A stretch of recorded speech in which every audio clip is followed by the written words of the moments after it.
pamana! Handa na ba kayo? Handa na, handa na, handa na ang lahat. Mga kagamitan, higit kaming pamana. Masigla at masaya! Sabik sa mga kwentong galing sa Biblia. Ang bunot ay biyaya, may aral na dala. Mabubuting pamana, handang-handa na. Pamana TV na! Kapayapaan mga batang pamana, isang mapagpalang araw sa inyong mga bata. Kamusta kayo? Sana ay nasa mabuti kayong kalagayan.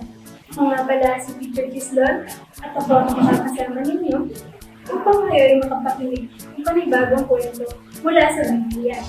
Ngunit bago tayo pagtungo sa ating kwento, maaari bang makihanda ng mga sinusunod?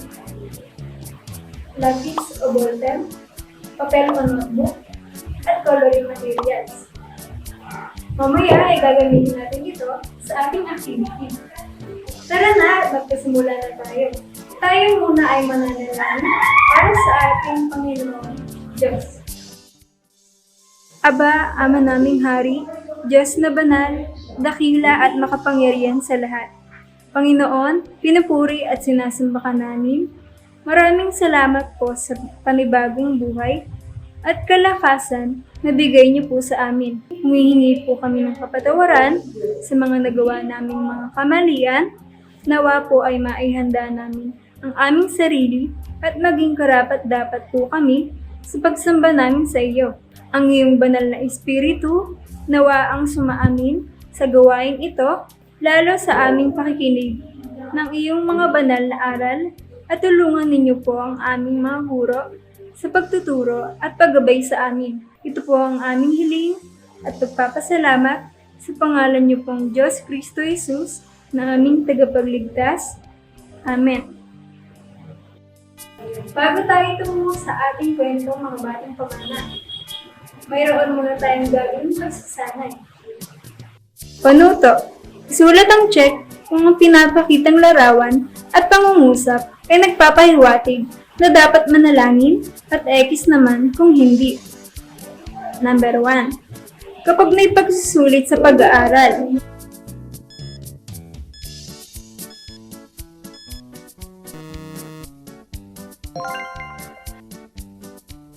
Number 2. Kapag may gumawa sa iyo ng mali, ipapanalangin mo bang mapahamak ang umaway?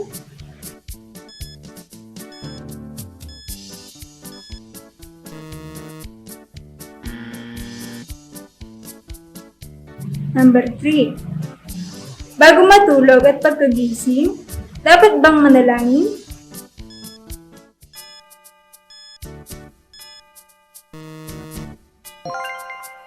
Ilan lamang ito sa mga dapat ipanalangin at hindi dapat ipanalangin. Nakuha niyo bang lahat ng tamang sagot, mga bata? Opo! Wow! Magaling kung ganon! Tara na at atin nang alamin ang kwento at mahalagang aral na ating mapapakinggan sa araw na ito. Ang pamagat ng ating kwento ay si Cornelio at si Pedro. Nababasa natin sa mga gawa, Kapitulo 10, versikulo 1 hanggang 35 at 46 at 48.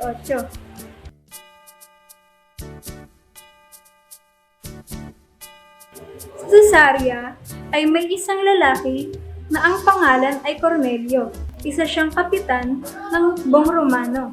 Siya ay isang taong sumasamba at may takot sa Diyos. Gayon din ang kanyang buong pamilya. Siya ay matulungin sa mga dukha at laging nananalangin sa Diyos. Minsan, ng bandang 3:00 ng hapon, nagkaroon siya ng isang pangitain. Kitang-kita niyang pumasok ang isang anghel ng Diyos at siya'y tinawag, Cornelio. At tumingin siya at takot na nagtanong, "Ano po iyon?" Sumagot ang anghel, "Nasiyahan ng Diyos sa iyong mga dalangin at pagtulong mo sa mga dukha. Magsugo ka ngayon din ng ilang tao sa Jopa, upang doon ang isang taong nagngangalang Simon na tinatawag ding Pedro. Siya ay nakatira sa may tabing dagat." Pagkaalis ng anghel, tumawag si Cornelio ng 2 utusan at isang debotong kawal. Sinalaysay niya sa kanila ng pangyayari. At pagkatapos, pinapunta sila sa Hopa. Kinabukasan, samantalang naglalakbay at malapit na sa Hopa, ang mga inutusan ni Cornelio. Si Pedro na may umakyat sa bubungan upang manalangin. Habang pinag-iisipan ni Pedro kung ano ang kahulugan ng pangitain ng Diyos, dumating naman ang mga isinugo ni Cornelio. Ipinagtanong nila ang bahay ni Simon at noon ay nasa may pintuan sila. Itinanong nila kung doon nga nanunuluyan si Simon na tinatawag ding Pedro. Pinag-iisipan pa ni Pedro ang kahulugan ng pangitain nang sabihin sa kanya ng Espiritu. Tingnan mo, may 3 lalaking naghahanap sa iyo sa ibaba. Bumaba ka't huwag mag-atubiling sumama sa kanila, dahil ako ang nagsugo sa kanila. Nanaog nga si Pedro at sinabi sa mga tao, ako nga ang hinahanap ninyo. Ano ba ang sadya ninyo? Sumagot ang mga lalaki. Pinapunta po kami dito ni Cornelio, isang kapitan ng hukbo. Siya ay isang mabuting tao, may takot sa Diyos, at iginagalang ng mga Hudyo. Sinabi sa kanya ng isang anghel na ipasundo kayo upang marinig niya ang sasabihin ninyo. Pinatuloy sila ni Pedro at doon pinatulog ng gabing iyon. Kinabukasan, siya'y sumama sa kanila, gayon din ng ilang kapatid na taga-Hopa. Nang sumunod na araw, dumating sila sa Cesarea. Doon naghihintay na sa kanila si Cornelio, pati ang mga kamag-anak at malapit na kaibigan na kanyang inanyayahan.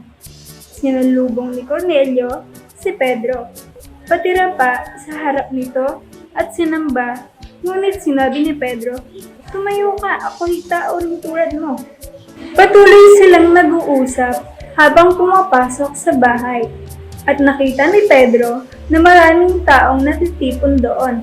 Sinabi niya, alam naman ninyo na bawal sa isang Hudyo ang makihalubilo o dumalaw sa isang hindi Hudyo. Subalit ipinakita sa akin ng Diyos na hindi ko dapat ituring na marumi at di karapat dapat pakitunguhan ang sino man. Kaya't nang ipasundo niyo ako, hindi ako nag-atubiling sumama. Tais kong malaman kung bakit ninyo ako itinasundo. Sumagot si Cornelio, may 4 pang na araw na ngayon ang nakakalipas, bandang 3:00 din ng hapon.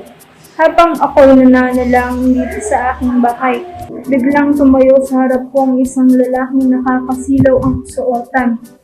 Sinabi niya, Cornelio, nakarating sa Diyos ang iyong mga panalangin at nakita niya ang pagtulong mo sa dukha. Ipasundo mo sa Hopa si Simon Pedro.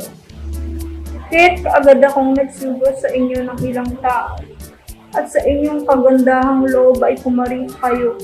Ngayon ay naririto kaming lahat sa harap ng Diyos, upang pakinggan ang lahat ng ipinapasabi ng Panginoon. Nangaral at nagsalita si Pedro. Ngayon kulubusang nauunawaan na walang itinatangi ang Diyos. Nalulubog siya sa sino mang may takot sa Kanya at gumagawa ng matuwid kahit taga saan mang bansa. Ano ba ang Espiritu Santo? Sa lahat ng mga nakikinig, namangha ang mga mananampalatayang Hudyo, nakasama ni Pedro, sapagkat ibinigay din sa mga hintil ang kaloob ng Espiritu Santo. Narinig nila ang mga ito na nagsasalita sa iba't ibang wika at nagpupuri sa Diyos. Kaya't sinabi ni Pedro, tulad natin, sila'y ipinagkaloob din ng Espiritu Santo. Sino ang makakapagbawal na bautismuhan sila sa tubig at iniutos niyang bautismuhan sila sa pangalan ni Jesucristo? Kaya naman, ating alamin ang mahalagang aral sa kwento. Sumunod sa Diyos at maging mapanalanginin. Mga batang pamana, mas mabuti ang sumusunod tayo palagi sa mga utos ng Diyos, tulad ng ginawang pagsunod ni Pedro sa Panginoon. Maging ugali rin natin ang maging mapanalanginin. Nakita naman natin sa kwento na si Pedro at si Cornelio, ang isa sa pareho nilang ginagawa ay ang nananalangin palagi sa Diyos. Kaya mga bata, manalangin din tayo palagi. Maaari tayong manalangin bago matulog at pagkagising, bago kumain at kung may biyaya mula sa Diyos, bago umalis ng bahay at bago kumuha ng pagsusulit sa pag-aaral. Huwag din nating kalimutang ipanalangin ang ating magulang at pamilya na laging sumusuporta at tumutulong sa atin. Ikalawa, maging tulad ni Cornelio. Siya ay isang taong palaging sumasamba at may takot sa Diyos, pati ang kanyang pamilya. Siya rin ay matulungin sa mga mahihirap at laging nananalangin sa Diyos. Ang naging kulang na lang talaga kay Cornelio ay pangaralan ng salita ng Diyos at bautismo. Ang bautismo, mga batang pamana, ay isang ritual na paglulubog sa isang tao sa tubig para maging tunay na lingkod ng Diyos sa iglesia. Ngayon naman, tayo ay magtungo sa ating activity. Panuto, sa isang malinis na papel o notebook, isulat ang iyong panalangin.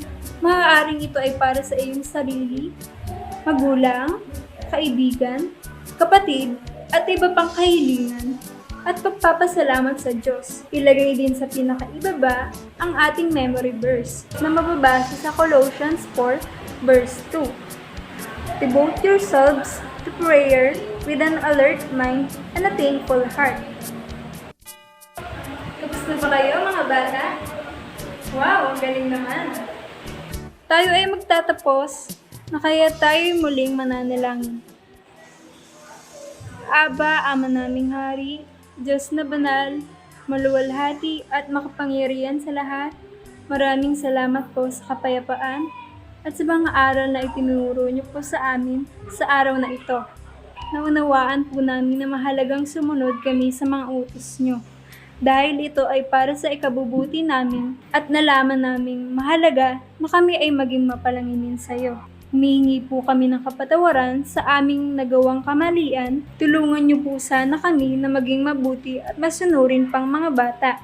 Nagpapasalamat din po kami sa aming mga guro at magulang na walang sawang nagtuturo sa amin. Ito po ang aming dalangin at pagpapasalamat sa pangalan niyo pong Diyos Kristo Jesus na aming tagapagligtas. Amen. Maraming salamat mga bata sa inyong pakikinig. Hanggang sa muli. Paalam!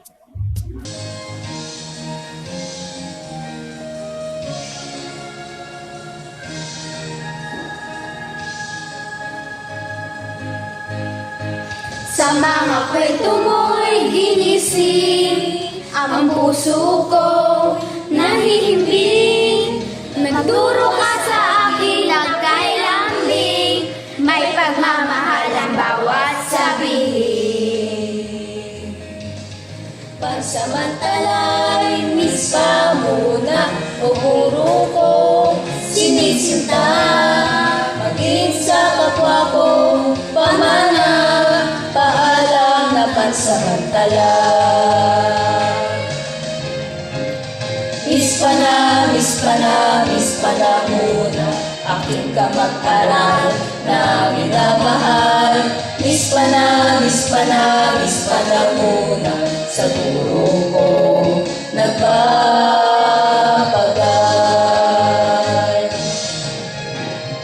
Miss pa na muna, aking kamag-aral na minamahal.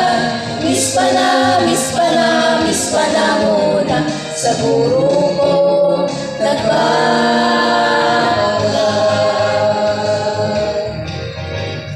Miss pa na muna, miss pa